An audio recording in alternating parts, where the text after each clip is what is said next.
மோடி அவர்கள் செய்த காரியம் இருக்கிறது சொல்லும்போது கண்ணில் நீர் வருகிறது. யாருக்கு கிடைக்கும் இந்த பாக்கியம்? அப்புறம் நம்ம வீட்டுல எல்லாம் கப்பரங்குளத்துல நம்ம எல்லாம் தீவிரவாதிகள் தான் இன்னைக்கு.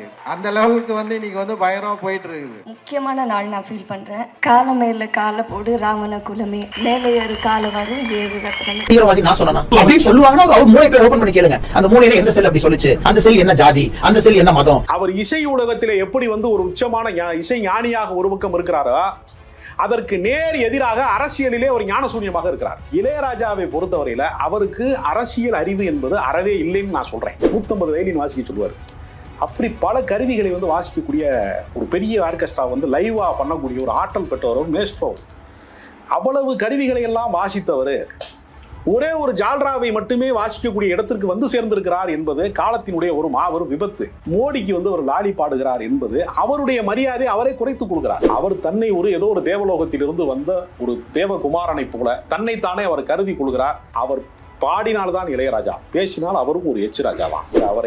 அவர்கள் அபகரிக்க பார்க்கிறார்கள். RSS அபகரிக்க பார்க்கிறது. அவரை காட்டுவதன் மூலமாக பாஜக ஒரு ஓட்டு வங்கியை தமிழ்நாட்டிலே உருவாக்கி விடலாம் என்று கனவு காண்கிறது. காசி தமிழ் சங்கம்ங்கிற பேர்ல நீ ரோட்ல நின்று பாட்டு பாடலாம். ஆலய வழிபாட்டிற்குள்ளே உங்களை அனுமதிப்பார்களா? நீங்கள் ராஜகோபுரத்துக்கு ஸ்ரீரங்கத்திற்கு நீங்கள் பணம் தந்தீர்கள், உங்களுக்கு என்ன மரியாதை செய்தார்கள்? அண்ணாமலை என்கிற அட்ரஸ் இல்லாத ஒரு முகவரி இல்லாத அரசியல்வாதியை சீண்டிதான் அவர் புகழ் பெற வேண்டும் என்கிற இடத்திலே பா ரஞ்சித் முதல்ல இல்லை. அதனால அண்ணாமலை மாதிரி ஒருவரை வைத்துக் கொண்டு பாஜகவை வளர்க்க வேண்டும் என்று இவர்கள் நினைப்பதில் நமக்கு ஒரு திராவிட அரசியலில் ஒரு ஆதாயமும் இருக்கிறது. இவரை போன்றவர்களை தொடர்ந்து நீங்கள் காட்டிக்கொண்டே இருந்தீங்கன்னா பாஜகவிற்கு எப்பொழுதுமே புல்லே முளைக்காது. தாமரை மலர்வதெல்லாம் அப்புறம் புல்லு முளைக்காம பார்த்துக்கிறாரு அண்ணாமலை. ராமரை அவர்கள் ஒரு வேட்பாளராக கருதுகிறார்கள், கடவுளாக கருதவில்லை. இவர்களுடைய கட்சி வேட்பாளராக அவர்கள் காட்டியிருக்கிறார்கள். அதனாலதான் ராம நவமி அன்னைக்கு அந்த கோவிலை திறக்காமல் இவர்களாக ஒரு தேதியை முடிவு செய்து கொண்டு நாத்திகர்களை விடவும் இடதுசாரிகளை விடவும் கடவுள் மறுப்பை சரியாக செய்கிறவன் பாஜக காரன் தான். அவனுக்கு கடவுள் நம்பிக்கை கொஞ்சம் கூட கிடையாது. இருந்திருந்தால் கடவுளின் பெயரால் அவன் கலவரம் செய்ய மாட்டான். கடவுளின் பெயரால் இந்த மாதிரி ஆலயங்களை அவன் இடிக்க மாட்டான். 100% கடவுளை வைத்து எவ்வளவு வேண்டுமானாலும் ஏமாற்றலாம் என்பதை தெரிந்து வைத்துக் கொண்டிருக்கிற பாஜக காரன் தான் உண்மையாவே கடவுளுக்கு எதிரி. அரண்சை நண்பர்களுக்கு வணக்கம். அரண்சை ஊடகம் சுயேட்சையாக இயங்குவதற்காகவே உருவாக்கப்பட்டது. நாம் செய்கிற வேலை உண்மையிலேயே மக்களுக்காக செய்கிறோம் என்பதை நீங்கள் நம்பினால், வாய்ப்பு இருந்தால் இந்த ரேசர் பே QR கோடுக்குள்ளே நீங்கள் அதை ஸ்கேன் பண்ணி எங்களுக்கு உங்களால் இயன்றதை விருப்பம் இருந்தால் ஆதரவு தெரிவிக்கலாம். வணக்கம் நண்பர்களே, இது அரண்சை. நான் மகிழன். பல்வேறு அரசியல் சமூக நிகழ்வுகள் தொடர்பாக பல்வேறு ஆளுமையில் சென்று உரையாடி வருவோம். அந்த சந்திக்க போகின்ற சிறப்பு விருந்தினர் தோழர் ராஜகம்பீரன். தோழர் வணக்கம். வணக்கம். நம்ம இசைஞானி இளையராஜா அவர்கள் அவர் இந்த ராமர் கோயில் பிராண பிரதிஷ்டையை பற்றி பேசும்போது வரலாற்றில், தமிழ்நாட்டில், இந்தியாவில், உலகத்திலேயே நடக்காத ஒரு விஷயம், அதை யாரால செய்ய முடிஞ்சது? எத்தனையோ பிரதமர்கள் வந்தார்கள் சென்றார்கள், ஆனால் இவர் செஞ்ச மாதிரி யாராவது செய்ய முடியுமா? அவரை பற்றி பேசும்போதே எனக்கு கண்ணு கலங்குது அப்படிங்கிற அளவு உருகி பேசியிருக்கிறார். இப்போ அவர் போட்ட இந்த டியூனை பற்றி நீங்கள் என்ன நினைக்கிறீங்க? பல பேர் கண்ணீருக்கு காரணமாக இருக்கிற மோடியை நினைக்கும் போது தனக்கு கண்ணீர் வருகிறது என்று சொல்வதிலே ஆச்சரியப்படுவதற்கு ஒன்றுமில்லை. ஏனென்றால் ஒட்டுமொத்த இந்தியாவையுமே கண்ணீரில் தள்ளிய ஒரு பிரதமர் அவர். மற்ற பிரதமரை போற அவர் இல்லை என்று இளையராஜா சொன்னதுல உள்ளர்த்தம் இதுதான் நான் நினைக்கிறேன். உள்குத்தான் அதை நினைக்கிறேன். ஏன்னா அவர் கண்ணீர் வருதுனாலே அந்த அளவிற்கு பலருடைய கண்ணீருக்கு காரணமானவர் இவர் அப்படின்னு. திருவள்ளுவர் சொல்லியிருக்கிறாரு, கண்ணீர் என்பது எப்படிப்பட்டதுன்னா இந்த அரசாங்கத்தையே அதிகாரத்தையே அழிக்கக்கூடிய ஒரு சக்தி மிக்கதுன்னு சொல்றார். ஆற்றாது அழுத கண்ணீர் ஒருவனுக்கு கூற்றாக முடிந்து விடும் சொல்லக்கூடிய அளவிற்கு ஒரு ஆட்சி அதிகாரத்தை வீழ்த்துவதற்கே கண்ணீர் தான் காரணங்கிறார் திருவள்ளுவர். பட் இது ஆற்றாது அழுத கண்ணீரா? இளையராஜா அவர்களை பொறுத்தவரையில அவருடைய வாக்குமூலத்தை நான் திரும்ப சொல்கிறேன். ஏன்னா இளையராஜா ரசிகர்கள் இதை என்னை விமர்சிக்க கூடாது. ஏனென்றால் நான் அவர் சொன்னதை திரும்ப சொல்கிறேன். நான் நாளிதழ்கள் வாசித்து 40 ஆண்டு காலம் ஆகிவிட்டது என்று அவர் வாக்குமூலம் கொடுத்திருக்கிறார். நியூஸ் பேப்பர் படிக்காத, அப்டேட் ஆகாத ஒருவர். அவர் இசை உலகத்திலே எப்படி ஒரு உச்சமான இசை ஞானியாக ஒரு பக்கம் இருக்கிறாரோ, அதற்கு நேர் எதிராக அரசியலிலே ஒரு ஞானசூன்யமாக இருக்கிறார். ஒரே மனிதன் எப்படி ஞானியாகவும் ஞானசூன்யமாகவும் இருக்க முடியும்னா, ஒரு துறை சார்ந்தவன். இப்போ பரோட்டா மாஸ்டர் நல்லா பரோட்டா போடுவான், நீங்க அவனை பிரியாணி போட சொன்னீங்கன்னா சொதப்பிடுவான். ஒரு துறையிலே வித்தகனாக இருக்கிறவனே இன்னொரு துறையில தண்ணியை குடிக்கிறதுங்கிறது இயற்கை. பல பேர் தெரியும், நமக்கு பிரபல இயக்குனராக இருப்பான், திடீர்னு நடிக்க போறோம்னு சொல்லி மிக மோசமான நடிப்பை வழங்குவான். நம்ம பார்த்துருப்போம் கலைத்துறையில. அது மாதிரி இளையராஜாவை பொறுத்தவரையில அவருக்கு அரசியல் அறிவு என்பது அறவே இல்லைன்னு நான் சொல்றேன். அவருடைய வாக்குமூலத்துல தான் சொல்றேன். இதை என்னுடைய கருத்து இல்லது இல்லைங்க. அவர் பாருங்க, கொஞ்ச நாளைக்கு முன்னால மோடியும் அம்பேத்கரையும் ஒப்பிட்டு அந்த புத்தகத்துல முன்னுரை எழுதினார். அவர் அறிஞ்சுதான் எழுதினார்னு கங்கை அமரன் சொன்னார். இப்போ வந்து இது வரைக்கும் எந்த முதல்வர் செஞ்சிருக்கிறாங்க, எந்த பிரதமர் செஞ்சிருக்கிறாங்க, இவர் செஞ்சிருக்கிறாருன்னு சொன்னா அவருக்கு அது தொடர்பான போதுமான தரவுகள் விவரங்கள் இல்லாம பேசியிருப்பாரு நினைக்கிறீங்களா? மோடியை அவர் முதல் முறையாக பாராட்டுகிற போது அம்பேத்கரோடு ஒருவர் அவரை ஒப்பிடுகிறார் என்றால் ஒரு ஊற்று நீரை வந்து சாக்கடையோடு கலக்கிற வேலை அது. அம்பேத்கர் என்பவர் சமத்துவத்திற்கான ஒரு ஊற்றுக்கண்ணது. அவரோடு எந்த அடிமுட்டாலுமே வந்து அவரோடு வந்து இன்னொரு இந்த மாதிரியான ஒரு பாசிசவாதிகளை சர்வாதிகாரிகளை ஒப்பிட மாட்டார். இன கலவரம் செய்கிறவர்களை ஒப்பிட மாட்டார்கள். அவர் அதை வந்து துணிந்து செய்தார். அதற்கு காரணம் அறியாமை தான். நான் முதலே குறிப்பிட்ட அறியாமை தான். அவர் என்ன சொன்னார்னா, முஸ்லீம் பெண்களுக்கு வந்து முத்தலாக்குங்கிற ஒரு பெரிய கொடுமை நடந்துச்சு, அதுல இருந்து காப்பாத்தினவர் மோடி அப்படின்னு இளையராஜா அந்த காலகட்டத்திலே பேட்டியில சொல்லியிருந்தாரு. நான் என்ன சொல்றேன்னா, இளையராஜா தன்னுடைய அறிவை விரிவாக்கம் செய்து கொள்வதற்கு எங்கேயும் அலைய வேண்டிய அவசியம் இல்லை. யுவன் சங்கர் ராஜா மனைவி இஸ்லாமியர் தானே, யுவன் சங்கர் ராஜாவே இஸ்லாமியர் தான். அவர் மனைவிட்ட மருமகிட்ட கேட்டா அந்த அம்மா சொல்லும், முத்தலாக்கின் வழியாக வந்து பெண்கள் இஸ்லாமிய பெண்களை பாதுகாக்கிறது முகமது நபி உருவாக்கிய சட்டமா மோடி உருவாக்கிய சட்டமான அந்த அம்மா சொல்லும். தவறான கருத்துக்களை வந்து வலதுசாரிகளினுடைய கருத்துக்களை அவர் பிரச்சாரமாக அவர் செய்கிறார். அவர் எப்பொழுதுமே வந்து நீங்க உங்களுக்கு தெரிந்திருக்கும், அவர் வந்து ஒரு 150 வயலின், எப்பொழுதுமே ஒரு 50 வயலின்லாம் கிடையாது, 150 வயலின் வாசிக்க சொல்லுவார். அப்படி பல கருவிகளை வந்து வாசிக்கக்கூடிய ஒரு பெரிய ஆர்கெஸ்ட்ரா வந்து லைவா பண்ணக்கூடிய ஒரு ஆற்றல் பெற்றவர் மேஸ்ட்ரோ. அவ்வளவு கருவிகளை எல்லாம் வாசித்தவர் ஒரே ஒரு ஜால்ராவை மட்டுமே வாசிக்கக்கூடிய இடத்திற்கு வந்து சேர்ந்திருக்கிறார் என்பது காலத்தினுடைய ஒரு மாபெரும் விபத்து. அதனால அவர் எங்கே இருந்து உருவானார் என்கிற அந்த அவருடைய கடந்த கால வரலாற்றை அவர் மறந்துட்டார். இடதுசாரி இயக்கங்களும் மேடைகளும் அவருக்கு வந்து ஒவ்வொரு இடமாக அவருக்கு வந்து அவருடைய இசை திறமையை கண்டறிவதற்கு இடதுசாரி மேடைகள் தான் அவருக்கு கடந்த காலத்தில் உதவியது. பாவலர் வரதராஜன் தலைமையில் அவர் பாடி இசையமைத்து அந்த பயிற்சியில தான் சென்னை வரைக்கும் வந்து சேர்ந்தாரு. அவரை முதல் கட்டமாக அவருக்கான வாசலை திறந்து வைத்தது வரைக்குமே நீங்க பார்த்தீங்கன்னா, தொடர்ச்சியா நீங்க பார்த்தீங்கன்னா அவருடைய வரலாற்றுல மிகப்பெரிய பங்கு வந்து இடதுசாரிகளுக்கு மட்டும் இல்லை, இஸ்லாமியர்களுக்கும் இருக்கு. நாகூர் அனிஃபாவோடு தான் முதல் முறையாக அவருடைய முதல் பாடல் ரெக்கார்ட் ஆனது. தென்றல் காற்றே கொஞ்சம் நில்லு, எங்கள் திருநபியிடம் போய் சொல்லுங்கிற பாடல் தான் அவர் இசையமைத்து ரெக்கார்ட் ஆன முதல் பாட்டேன். அதனால அவர் கடந்த காலத்தை மறந்து விட்டு மோடிக்கு வந்து ஒரு லாலி பாடுகிறார் என்பது அவருடைய மரியாதை அவரை குறைத்துக் கொள்கிறார். தமிழ் சமூகத்தினுடைய பொக்கிஷமாக ஒரு மிகப்பெரிய ஞானபீடமாக அவரை எல்லாரும் கருதி கொண்டிருக்கிறோம். ஆனால் அவர் என்ன நினைக்கிறார்னா, அவர் தன்னையே இழிவுபடுத்திக் கொள்கிறார். இந்த மாதிரியான விஷயங்களை பேசுவதன் மூலமாக இழிவுபடுத்திக் கொள்கிறார். ஒருத்தருடைய ஆக்கிரமிப்பு செய்யப்பட்ட ஒரு ஆலயத்தை, இடிக்கப்பட்ட ஒரு ஆலயத்துக்குள்ளே இருந்து கொண்டு அது கடவுள் நம்பிக்கைக்கே முதல்ல எதிரானது, கடவுளுக்கே அது எதிரானது. பிறன்மனை நோக்குவானா ராமன்? பிறன்மனை நோக்காத பேராண்மை தான் ராமனுடைய கதாபாத்திரமே. அந்த இதிகாச காப்பிய கதாபாத்திரமே இன்னொருவன் மனையை அது ஏற்காது. இன்னொருவருடைய மனையிலே கொண்டு போய் நீ ராமனை குடிவைக்க முடியும் என்றாலே இது ராம அவதாரத்துக்கு நீ செய்த வாழ்நாள் பாவம். இந்த பாவத்தை தீர்ப்பதற்கு தான் அவர் ராமேஸ்வரத்தில எல்லாம் போய் குளிக்கிறாரு, ஊர் ஊரா போறாரு. குஜராத் கலவரத்திலே அவருடைய கைகளிலே இருந்த இரத்த கரையை கழுவ முடியாமல், மணிப்பூர் கலவரத்திலே பற்றி எரிகிற அந்த தீயை வந்து அணைக்க முடியாமல் அவர் செய்த பஞ்சமா பாதகங்களுக்கு பார்ட்னராக இருக்கக்கூடிய ஒருவரை பாராட்டுவதன் வழியாக தன்னுடைய மதிப்பை தானே வந்து அசிங்கப்படுத்திக் கொள்கிறார் என்றுதான் நான் இளையராஜாவை கருதுகிறேன். இப்போ வந்து கொஞ்ச நாளைக்கு முன்னாடி யுவன் சங்கர் ராஜா அவர் இஸ்லாத்தை தழுவியதை ஒட்டி அவர் சில போஸ்ட் போட்டார் ட்விட்டர்ல, இன்ஸ்டாகிராம்ல போட்டாரு. அதுக்கு வந்து உங்க நம்பிக்கை உங்களோட வச்சுக்கோங்க, நீங்க எதுக்கு பப்ளிக்ல அதை போடுறீங்க, உங்களை நாங்கள் யுவன் சங்கர் ராஜான்னு எவ்வளவு கொண்டாடணும் அப்படின்னு சொல்லி அவருக்கு எதிராக ட்ரோல் செய்கிற ஒரு கூட்டம் ட்ரோல் செஞ்சது. அது வந்து கிட்டத்தட்ட அவர் இஸ்லாத்தை தழுவுனது அப்படிங்கிறது யாருக்கோ ஏதோ கெடுதல் இருந்தது மாதிரி அவரை ட்ரோல் பண்ணான். தன்னுடைய சொந்த மகனை எப்படி ட்ரால் பண்றான், வேற யாரையும் இல்லை, சொந்த மகனை ட்ரால் பண்றான். அது செய்வதற்கான தூண்டுதல் யாரு அப்படின்னு ஊருக்கே தெரியும். ஆனா அவங்க அப்பாவுக்கு உலகறிந்த இசை மேதை, வானத்திலிருந்து ஏதோ வந்துச்சு அப்படின்னு தான் அவர் சொல்றாரு. இசையை நீங்க பாவலர்னு சொல்றீங்க, அவர் வானத்திலிருந்து வந்ததுங்கிறாரு. மகனுக்கு நடக்கிற அந்த அநீதியை கூட அவரால் புரிந்து கொள்ள முடியல. சமீபத்தில் மாநாடுன்னு ஒரு படம் வந்துருச்சு. அந்த படத்துலையும் ஒரு இஸ்லாமிய கதாபாத்திரம் எப்படி துரத்தப்படுது அப்படிதான் அந்த படம் இருக்கும் இல்லையா. அதில் கூட யுவன் சங்கர் ராஜாவுடைய இஸ்லாம் தழுவினதுக்கு பிறகு அந்த பெயர் தான் படத்தினுடைய நாயகனுடைய பெயராக இருந்தது.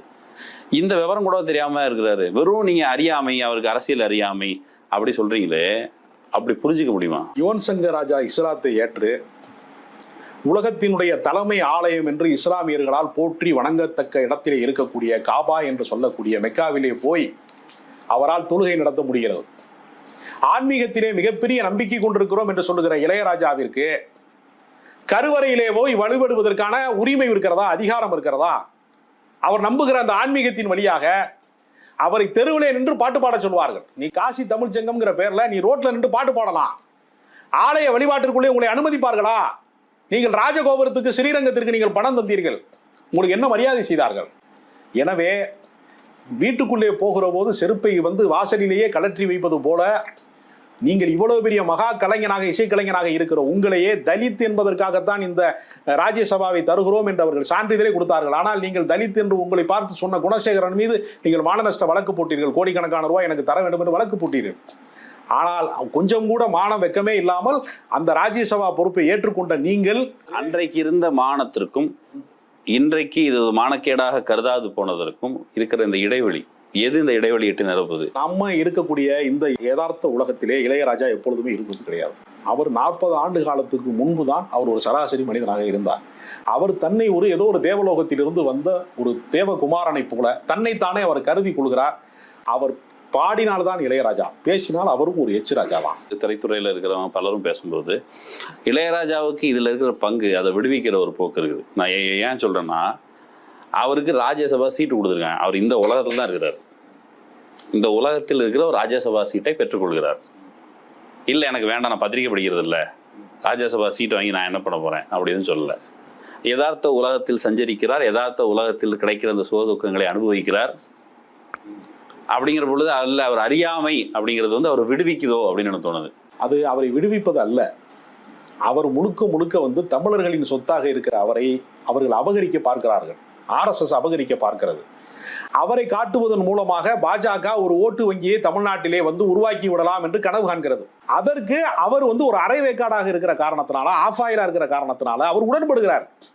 அது இளையராஜாவை நாங்கள் மகுடமாக பார்க்கிறோம். அவர்கள் காலில் போட்டு மிதிக்கிறார்கள், ஒரு கருவியாக பயன்படுத்திக் கொள்கிறார்கள்.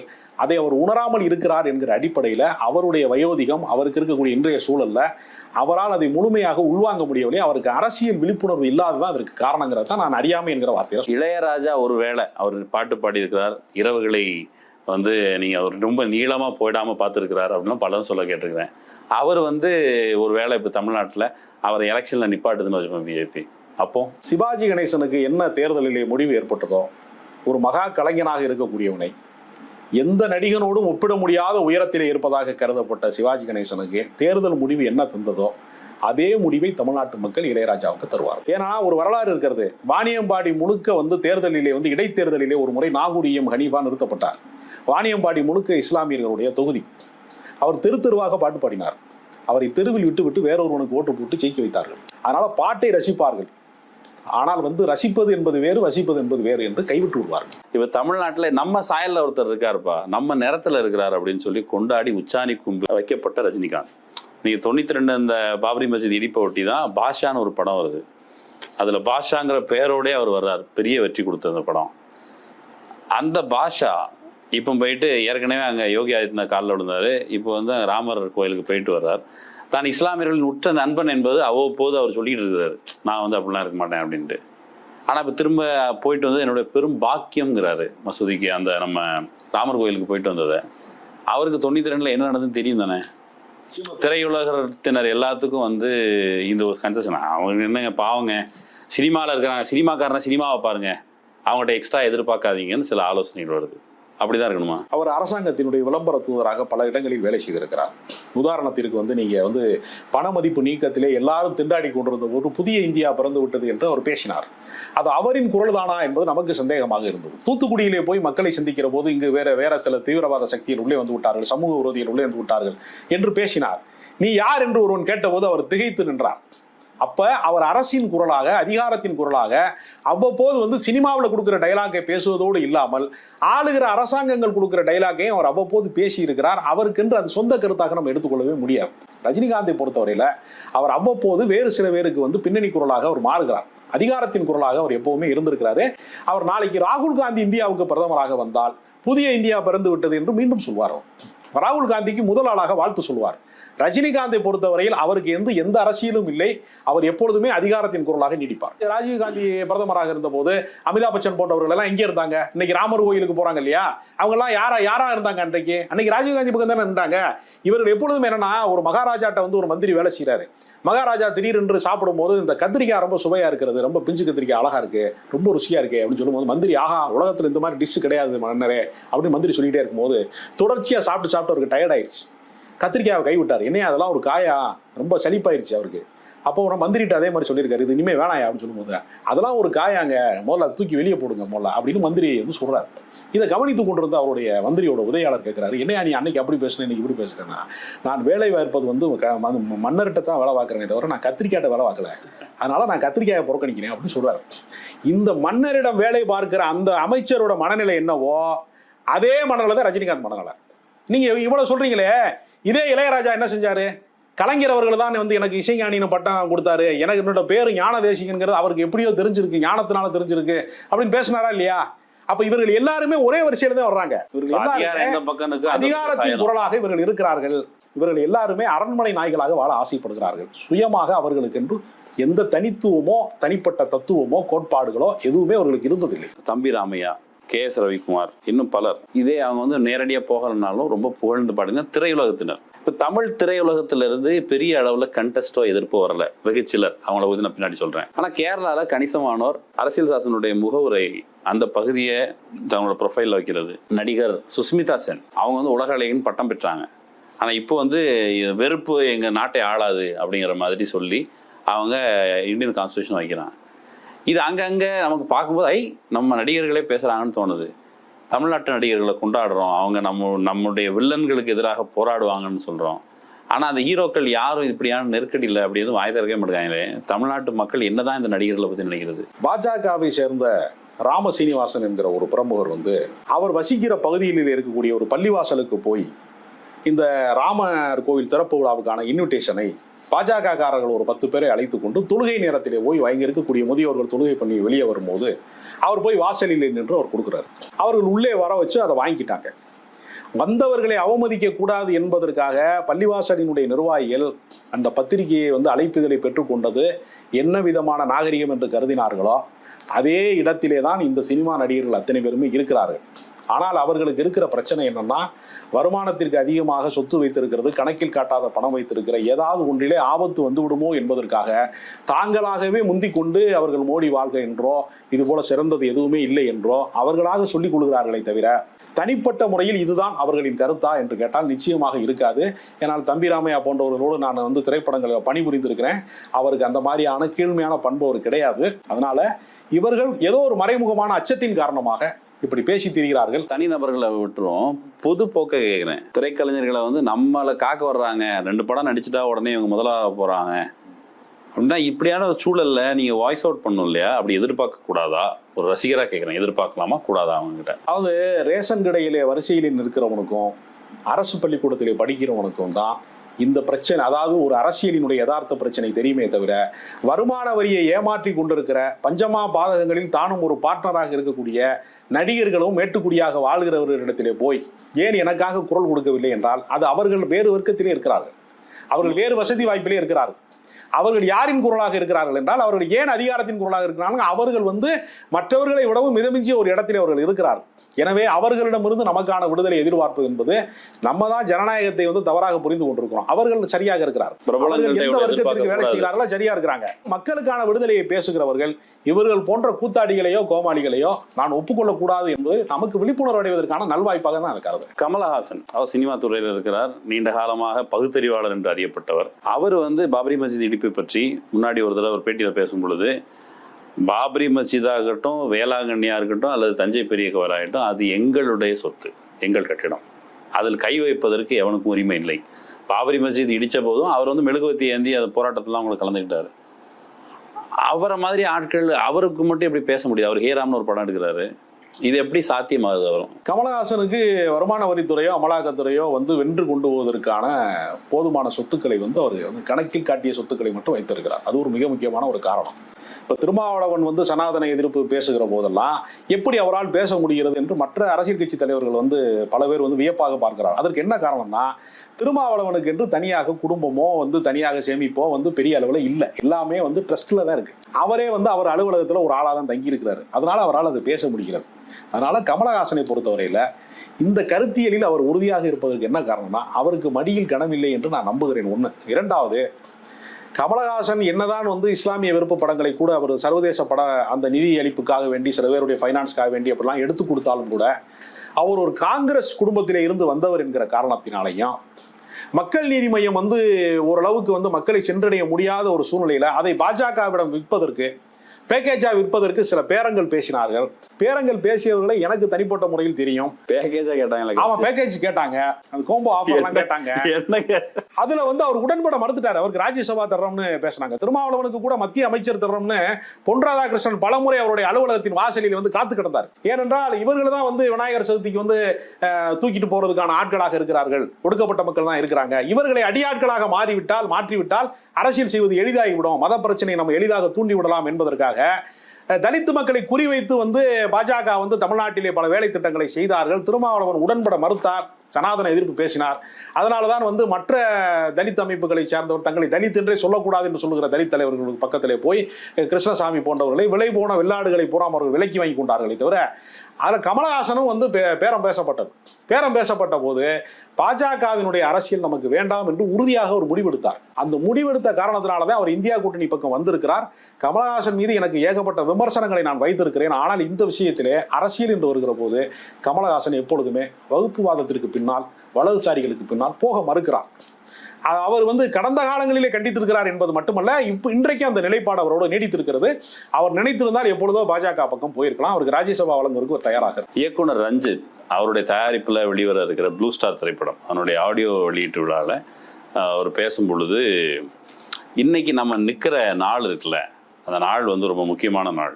வீட்டில் சூடத்தை பற்ற வைக்கலாம், நம்ம தீவிரவாதின்னு சொல்லிடுவாங்க அப்படின்னு சொல்லி ஒரு வார்த்தை சொன்னார். அதே நிகழ்ச்சியில் கீர்த்தி பாண்டியன் அவங்க வந்து காது மேலே காதை போடு ராவண குலமே அப்படிங்கிற மாதிரி அந்த பாட்டினுடைய 2 வரிகளை ஒரு ஸ்டேட்மெண்ட்டாக சொல்லிட்டு போகிறாங்க. ஒரு பொலிட்டிக்கல் ஸ்டேட்மெண்ட்ஸ் அங்கேருந்து வருது. இது குறித்து பாஜக மாநில தலைவர் அண்ணாமலை வந்து ரஞ்சித்தை மிக கடுமையாக விமர்சித்திருக்கிறார். ரஞ்சித் உள்ளிட்டவர்கள், டைரக்டர்ஸ், நடிகர்கள் அவங்க வந்து அவங்க விளம்பரத்திற்காக அண்ணாமலை திட்டி விளம்பரம் அடைய பார்க்கிறார்கள். நாங்கள் என்றைக்கு அப்பொழுது சொன்னோம், ரஞ்சித் பேசுகிற அந்த தீவிரவாதி அப்படின்னு சொல்லிடுவாங்கன்னு சொல்றத நாங்கள் யாராவது சொன்னோமா? அப்படி சொல்ற அந்த மூளையில் இருக்கிற அந்த செல், அது என்ன ஜாதி, என்ன மதம் என்றெல்லாம் கூட கேள்வி எழுப்பியிருக்கிறார். இயக்குனர் ரஞ்சித் ரஜினிகாந்த் போன்ற உச்ச நட்சத்திரங்களை வைத்து இயக்கிய காரணத்தினால் கடைகோடி கிராமத்திற்கும் போய் சேர்ந்து விட்டார். ஏற்கனவே அண்ணாமலை என்கிற அட்ரஸ் இல்லாத ஒரு முகவரி இல்லாத அரசியல்வாதியை சீண்டிதான் அவர் புகழ் பெற வேண்டும் என்கிற இடத்திலே ரஞ்சித் முதல்ல இல்லை. அது முதல்ல தவறான ஒரு கருத்து. அண்ணாமலை என்று நீங்கள் கிராமப்புறங்களில் போய் கேட்டால் ரஜினிகாந்த் நடித்த அண்ணாமலையா என்றுதான் கேட்பார்களே தவிர, இந்த அண்ணாமலையை துக்குளக்கு அலுவலகத்திலே இருக்கிறவர்களுக்கு மட்டும்தான் புரியுமே தவிர மற்றவர்களுக்கு இவர் இன்னும் மக்களிடத்திலே போய் சேராத ஒருவராக இருக்கிறார். அதனால இவர்கள் தொடர்ச்சியாக எல்லா தொலைக்காட்சிக்குமே இவர்கள் வந்து பணம் கட்டி இவரை போன்றவர்களை எல்லாம் ப்ரொமோட் செய்து இன்னைக்கு அண்ணாமலை என்ன சொன்னார் என்று தினசரி விவாதம் நடத்தினாலும் மக்கள் மன்றத்திலே போய் இன்னும் சேராதவராக இருக்கிறார். ரஞ்சித்தை சீண்டுவதன் மூலமாக தலித் எதிர்ப்பாளர்கள் தங்கள் பக்கம் திரும்புவார்கள் என்கிற ஒரு பிற்படுத்தப்பட்ட சாதி, இடைநிலை சாதிகளினுடைய வாக்குகளோ அல்லது அவருடைய கவனமோ தன் பக்கம் திரும்ப வேண்டும் என்கிற ஒரு குறுக்குவழி சிந்தனை தான் அண்ணாமலையினுடைய அண்ணாமலை தான் விளம்பரம் தருகிறார். அதனால அண்ணாமலை தான் தன்னுடைய அரசியல் ஆதாயத்திற்காக ரஞ்சித்தை சீண்டுகிறாரே தவிர ரஞ்சித் இவரை சீண்ட வேண்டிய அவசியத்திலே இல்லை. ரஞ்சித்தினுடைய இன்னைக்கு இருக்கக்கூடிய அவருடைய கலை ஆற்றலுக்கு முன்னாடி அண்ணாமலை ஒன்றுமே இல்லை. அண்ணாமலையை பொறுத்தவரையில் ஏதாவது தமிழ்நாட்டிலே குழப்பம் விளைவிக்க முடியாதா, யாரையாவது குதர்க்கமாக பேச முடியாதா என்கிற ஒரு குறுக்குச்சால் ஓட்டுகிற வேலையை மட்டும்தான் அவர் தொடர்ச்சியாக செய்கிறார். அவருக்கு தமிழ்நாட்டிலே செய்வதற்கு அரசியல் இல்லை. மாதா கோயிலுக்கு போய் நான் வந்து மாலை போடுறதுக்கு அனுமதிக்கவில்லை என்றால் 10,000 பேரை கூட்டி கொண்டு போய் நான் வந்து தர்ணா பண்ணுவேன் என்று சொல்லக்கூடிய அளவிற்கு ஒரு அரசியல் அறிவு பெற்றவராக அவர் இருக்கிறார். யாரை எப்படி அணுக வேண்டும் என்பதிலே அவருக்கு இன்னும் போலீஸ் லாங்குவேஜே அவருக்கு இன்னும் போகல. இன்னும் காவல்துறை அதிகாரிக்கான மனநிலையிலேயே அவர் இருக்கிறாரு. அவருடைய நடை உடை பாவனைலாம் நீங்க பாத்தீங்கன்னா அவருக்கு இன்னும் ஜனநாயக பண்பே இன்னும் வந்து சேரல. அதனால அண்ணாமலை மாதிரி ஒருவரை வைத்துக் கொண்டு பாஜகவை வளர்க்க வேண்டும் என்று இவர்கள் நினைப்பதுல நமக்கு ஒரு திராவிட அரசியலில் ஒரு ஆதாயமும் இருக்கிறது. இவரை போன்றவர்களை தொடர்ந்து நீங்கள் வந்து காட்டிக்கொண்டே இருந்தீங்கன்னா பாஜகவிற்கு எப்பொழுதுமே புல்லே முளைக்காது. தாமரை மலர்வதெல்லாம் அப்புறம் புல்லு முளைக்காம பாத்துக்குவாரு அண்ணாமலை. அதுக்காக தான் தமிழறிவி மணியன் அங்கே போயிருக்கிறாரு. இவர்கள்லாம் திராவிட அரசியலை வந்து எதிர்முகாமில இருந்து வேலை செய்து கொண்டிருக்கிறார்கள். முளைச்சாலும் புடிங்கிடுவாங்க. ஆமா, அதனால எப்பொழுதுமே தமிழறிவி மணியனுக்கு ஒரு மிகச்சிறந்த ஒரு பண்பு உண்டு. அவர் எந்த கூட்டணியை ஆதரிக்கிறாரோ அது மக்களுக்கு எதிரானதாக எப்பொழுதுமே முடியும். அவர் வைகோவை முதலமைச்சர் என்று சொன்னார். அதோட வைகோவுடைய அரசியலே முடிவுக்கு வந்து விட்டது. ஏறத்தால அவர் எப்பொழுதுமே என்ன செய்வார்னா அவர் ஒரு கூட்டணியை வந்து அவரே ஒரு வியூகம் அமைப்பார். அந்த வியூகம் வந்து எப்பொழுதுமே திராவிட அரசியலுக்கு சாதகமாகவும் எதிராளியை வீழ்த்துவதற்கான ஒரு கருவியாகவும் அவர் எப்பவுமே இருக்கிறாரு. அவர் வெறுமனே வந்து அவர் நம்ம ஆட்கள் தான் அவர் அனுப்பி இருக்கிறாங்க அப்படிங்கிற விஷயமே எனக்கு மிக தாமதமாகத்தான் எனக்கு புரியுது. அவருடைய செயல்பாடுகள், அண்ணாமலையினுடைய செயல்பாடுகள், தமிழிசை சவுந்தரராஜன், நிர்மலா சீதாராமன் போன்றவர்கள் தொடர்ந்து இதே மாதிரி பேசிக்கொண்டே இருந்தால் தமிழ்நாட்டிலே இந்த 2% வாக்கு வங்கி இருக்கிறது, நோட்டாவுக்கு கீழே இருக்கிறார்கள் என்பதுல அதற்கு கீழே போவதற்கு ஒரு வாய்ப்பு இருக்கிறது. அதை சிறப்பாக செய்கிறார்கள். அவர்களுக்கு நம்ம நன்றி சொல்ல கடமைப்பட்டிருக்கோம். அந்த நேரத்தில் சங்கர் மகாதேவன், சித்ரா, சங்கர் மகாதேவன் பாட்டு எனக்கு ரொம்ப பிடிக்கும், சித்ரா அம்மா பாட்டு எனக்கு ரொம்ப பிடிக்கும். ஆனால் இவங்க 2 பேரும் இப்போ நடந்து கொண்டு இருக்கிற சூழல் என்ன அப்படின்லாம் தெரியாமல் அவங்க பாட்டு எழுதுறாங்க, பாடுறாங்க. இப்போ கூட அயோத்தியா ஆந்தம்னு சொல்லி மதன்காருக்கு எழுதிய ஒரு பாடல் வருது. இவங்ககிட்ட நம்ம கேள்வி கேட்கக்கூடாது. நான் சீரியஸாக வருந்தாங்க. இவங்ககிட்ட நம்ம எதிர்பார்க்கலாமா கூடாதா? இவங்களுடைய பாட்டுகளை நம்ம ரசிக்கிறோம். இவங்களுக்கும் நமக்குமான உறவு தான் என்ன? நம்முடைய துயரமோ இந்த மக்களுடைய துயரமோ அவங்களுக்கு பொருட்டு கிடையாதா? நம்ம வந்து வெறும் இந்த வீட்டுக்கு வெளியில் ஏதாவது தூக்கி போட்டால் நிற்பாங்களே, அந்த மாதிரி ஆட்கள் மட்டும்தானா? கண்ணதாசன் இறந்து கிடந்த போது கலைஞர் ஒரு கவிதை சொன்னார். எவர் அழைத்தாலும் உடனே சென்று விடுவாயே கண்ணதாசா, இன்றைக்கு அழைப்பது எமன் என்று தெரியாமல் அங்கேயும் சென்று விட்டாயே என்று ஒரு கவிதை சொன்னார். இந்த எடுப்பார் கைப்பிள்ளைன்னு சொல்லுவாங்க. கலைஞர்களாக இருக்கிறவர்கள் பல பேருக்கு யார் அதிகாரத்திலே இருந்தாலும் அவர்கள் அழைத்தாலும் அவர்களுக்காக பாடுவது என்பதில் அவர்களுக்கு 2வது கருத்து எப்பொழுதுமே இருந்தது கிடையாது. நாளைக்கு சித்ராவை கூட்டிட்டு வந்து நீங்கள் இந்தியா கூட்டணிக்கான ஒரு பாடலை பாடுவதற்கு நீங்கள் அழைத்தாலும் அவர் பாடி தான் கொடுப்பார். எனவே இவர்கள் ஒரு பொருட்டாக எப்பொழுதுமே மக்கள் மன்றத்தில் கிடையாது. இவர்களை எங்கே வைக்க வேண்டும் என்று மக்களுக்கு தெரிந்திருக்கிறது. நாம் அவர்களை அதிகமாக அரசியல் ரீதியாக சிந்திக்க வேண்டிய அவசியம் இல்லை. அவர்களுக்கான இடம் என்பது வேறு, மக்களுக்கான இடத்திலே அவர்கள் இல்லை. நாசர் அவர்களுடைய வீடியோன்னு பார்த்தேன். எல்லாம் வல்ல இறைவனிடம் பிரார்த்திக்கிறேன், இந்த நிகழ்ச்சி நல்லா நடக்கிறது. இந்த எல்லாம் வல்ல இறைவனிடம்னு அவர் சொல்லார்ல, நான் வந்து அவருக்கு ஒரு நெருக்கடி இருப்பதாக நான் உண்மை.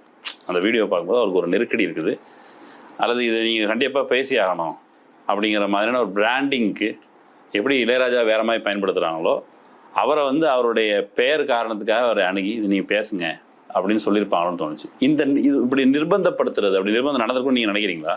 இப்படி நிர்பந்தப்படுத்துகிற ஒரு சூழல், நாங்கள் சொல்கிற பெரும்பான்மைவாது நீ கட்டுப்பட்டு வாழ் அப்படிங்கிற சூழல் பற்றி உங்களுடைய அபிப்பிராயம் என்ன? முதலமைச்சருடைய துணைவியாருக்கு போய் வந்து ராமர் கோயில் அழைப்பிதழை கொடுக்கிறார்கள். அவருக்கு கடவுள் நம்பிக்கை இருக்கிறது என்கிற காரணத்திற்காக அந்த அழைப்பிதழை கொடுப்பதற்கு அந்த போட்டோவை வந்து பத்திரிகையில் வரணுங்கிறக்காக திட்டமிட்டு அவர்கள் அணுகுகிறார்கள். ஒருவேளை அவர் சந்திக்க மறுத்தால் என்ன சொல்லுவாங்கன்னா இந்து விரோதமாக இருக்கிறார்கள் என்றுதான் பேசுவார்கள். சந்தித்து கொடுத்து விட்டால் என்ன சொல்லுவாங்கன்னா அவர்களே அந்த அழைப்பிதழை மகிழ்ந்து பெற்றுக்கொண்டார்கள் என்று பேசுவார்கள். இவர்களை பொறுத்தவரையில இந்த ராமர், ஏதாவது நீங்க கிராமப்புறங்கள்ல எல்லாம் நீங்க பல இடங்கள்ல பொது இடங்கள்ல பேருந்து நிலையங்கள்ல எல்லாம் நீங்க பாத்தீங்கன்னா அனுமார் வேஷம் போட்டு பிச்சை எடுப்பாங்க, ராமர் வேஷம் போட்டு எல்லாம் பண்ணுவாங்க. பல பேர் வந்து நீங்க அலைஞ்சிக்கிட்டே இருப்பாங்க. சாய்ராம் சாய்ராம்னு ஒரு பாட்டு பாடிக்கிட்டே வருவாங்க. வட இந்தியில இருந்து வந்த பல பேர் வந்து இந்த மாதிரியான வேலைகள்லாம் செய்வாங்க. அவர்கள் பிச்சை எடுப்பதற்கு பதிலாக இவர்கள் வாக்கு பிச்சைக்காக இந்த வேலையை செய்து கொண்டிருக்கிறார்கள். ராமரை வைத்து வாக்கு பிச்சை. ஆமா, ராமரை வந்து அவர்கள் ஒரு வேட்பாளராக கருதுகிறார்கள், கடவுளாக கருதவில்லை. வேட்பாளர் ராமர் வந்து இன்றைய சமூக சூழலுக்கு, அரசியல் சூழ்நிலைக்கு மோடியை வைத்து ஓட்டு இனிமேல் கேட்க முடியாது, மோடியின் சாயம் வெளுத்து விட்டது, அவருடைய சாயம் முழுதாக வந்து போய்விட்டதுங்கிற காரணத்தினால இனிமேல் மோடியை முன்னிறுத்த முடியாது என்பதற்காக ஒரு மாற்று வேட்பாளராக ராமர் வந்து நிறுத்தப்பட்டிருக்கிறார்.